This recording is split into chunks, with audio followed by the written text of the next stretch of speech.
देश और दुनिया की तमाम छोटी और बड़ी खबरों के लिए हमारे चैनल को सब्सक्राइब करना न भूलें और बेल का बटन जरूर दबाएं। नमस्कार दोस्तों, स्वागत है आपका देश लाइव में और आपके साथ मैं हूं आशिमा त्यागी। दोस्तों, क्या आपने कभी सोचा है कि लोकतंत्र की हत्या कैसी दिखती है? कैसी दिखती है? गोली चलाकर या चुपचाप वोट चोरी करके? आज हम जो कहानी इस चर्चा के माध्यम से आपको दिखाने जा रहे हैं वो सिर्फ एक व्यक्ति की नहीं बल्कि पूरे चुनावी तंत्र पर सवाल खड़ा करती है। सोशल मीडिया पर एक मामला वायरल है। एक ही व्यक्ति अलग अलग राज्यों में वोट डालते हुए नजर आता है। दोस्तों, अलग अलग चुनाव, अलग अलग राज्यों में चुनावी स्याही लगी उंगली और हर बार उसके हाथ में प्राउडली दिखता है वोट डालने का सबूत। अब सवाल उठता है कि क्या वाकई एक व्यक्ति 3 राज्यों में वोट डाल सकता है? अगर हां, तो लोकतंत्र का क्या बचा? चर्चा में आगे बढ़े उससे पहले आप लोगों से हमेशा की तरह अपील, इंसाफ की आवाज को बुलंद करने के लिए और सच्ची पत्रकारिता के लिए हमारा सहयोग करें। साथ ही डिस्क्रिप्शन में दिए गए लिंक को ओपन कर ज्वाइन बटन दबाकर आप हमसे यानी देश लाइव से सीधा जुड़ सकते हैं ताकि सच का संवाद आपके साथ जो है यूं ही बरकरार रहे। चलिए दोस्तों, वापस आज की चर्चा पर लौटते हैं। वायरल पोस्ट की मैंने बात की थी। वायरल पोस्ट के मुताबिक कि जो व्यक्ति है उसके नाम का उल्लेख नहीं है, लेकिन दिल्ली चुनाव, हरियाणा चुनाव और अब बिहार चुनाव, तीनों जगह वोटिंग की तस्वीरें सोशल मीडिया पर डाल चुका है ये शख्स। समस्या यहां खत्म नहीं होती, यहां से शुरू होती है। सोशल मीडिया पर अपलोड हुए डेटा के मुताबिक न सिर्फ उस व्यक्ति के नाम पर 3 वोटर आईडी दिखाई देती है दोस्तों, बल्कि उसके पिता के नाम पर भी अलग अलग राज्यों में वोटर आईडी मौजूद होने का दावा है। ये सिर्फ तकनीकी गलती नहीं, ये एक पैटर्न जैसा दिखता है और अगर ये सच है तो ये चुनाव प्रक्रिया पर सबसे बड़ा हमला है दोस्तों। सोचिए, आम नागरिक से कहा जाता है कि वोट आपका हथियार है, सिर्फ एक बार इस्तेमाल कीजिए। लेकिन अगर किसी के पास 3 हथियार हो या 10 या एक संगठित समूह के पास हजारों, फिर क्या लोकतंत्र जनता का शासन रह जाता है या चुनिंदा लोगों का खेल बन जाता है दोस्तों? क्योंकि ये जो व्यक्ति है वो इस बात को साफ जाहिर कर रहा है। इस व्यक्ति ने ही ये 3 राज्यों में वोट डालकर जो पोस्ट यहां पर डाली है वो सवाल खड़ा करती है। अब इस केस में सबसे चौंकाने वाली बात देखिए दोस्तों, इसी समय पर एक और खबर सामने आती है।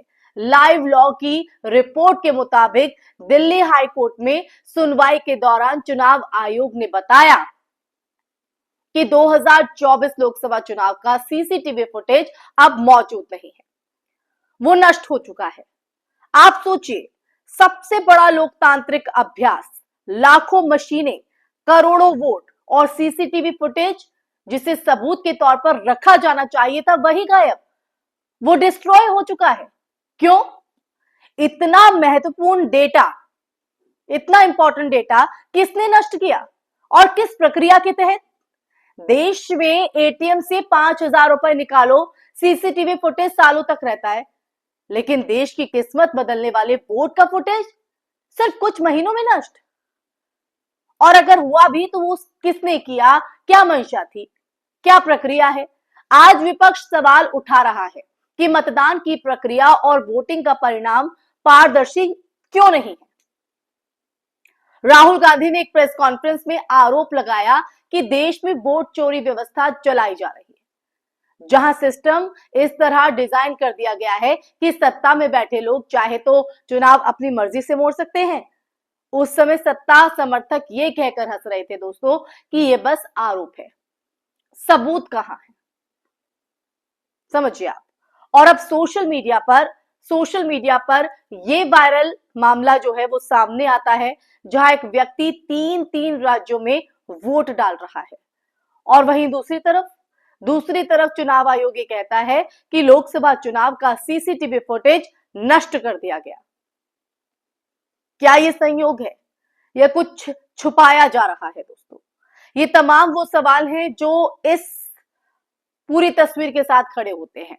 सोचिए, अगर सीसीटीवी फुटेज होता तो इस तरह के मामलों की बारीकी से जांच हो सकती थी। लेकिन फुटेज ही ना हो तो जांच कैसे होगी? जनता सवाल पूछे तो जवाब, डेटा नष्ट हो गया। अदालत पूछे तो भी डेटा नष्ट हो गया। फिर लोकतंत्र किसके भरोसे दोस्तों? मशीन के या ईमानदारी के? ये सवाल है चुनाव आयोग से। मुद्दा केवल एक व्यक्ति का नहीं, मुद्दा सिस्टम का है। अगर एक व्यक्ति 3 राज्यों में वोट डाल सकता है तो कितने लोग ऐसा कर रहे होंगे? उनकी तो संख्या ही नहीं है। 1000, लाख? अगर किसी संगठित समूह के पास ये क्षमता हो कि वो अलग अलग राज्यों में ऐसे वोट डलवाए तो चुनाव कौन जीतता है? जनता या सिस्टम जो सिर्फ अपना हित साधने की कोशिश करती है? लोकतंत्र सिर्फ वोट डालने का नाम नहीं है दोस्तों, एक एक वोट की पवित्रता का नाम है, जो इंपॉर्टेंट है, महत्वपूर्ण है।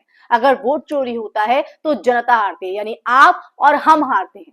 अगर सबूत मिटते हैं तो लोकतंत्र हारता है। ऐसे हत्या होती है लोकतंत्र की। अब सवाल भारत के नागरिकों से है, यानी आपसे है। क्या हम सिर्फ लाइक शेयर करके चुप बैठ जाएंगे, चुप्पी साध देंगे, या पूछेंगे कि मतदाता सूची में एक व्यक्ति का नाम 3 जगह कैसे?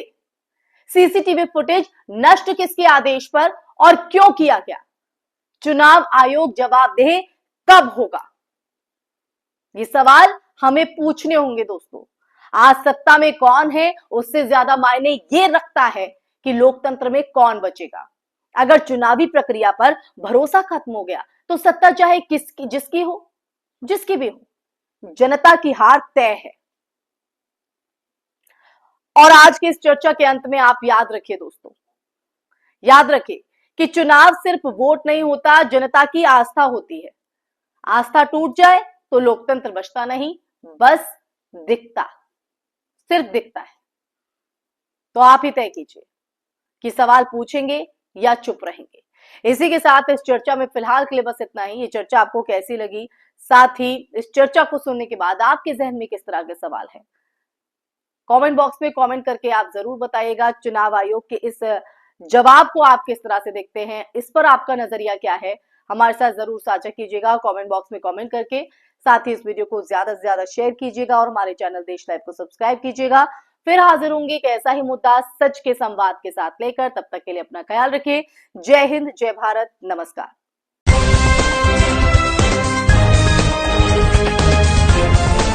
देश और दुनिया की तमाम छोटी और बड़ी खबरों के लिए हमारे चैनल को सब्सक्राइब करना न भूलें और बेल का बटन जरूर दबाएं।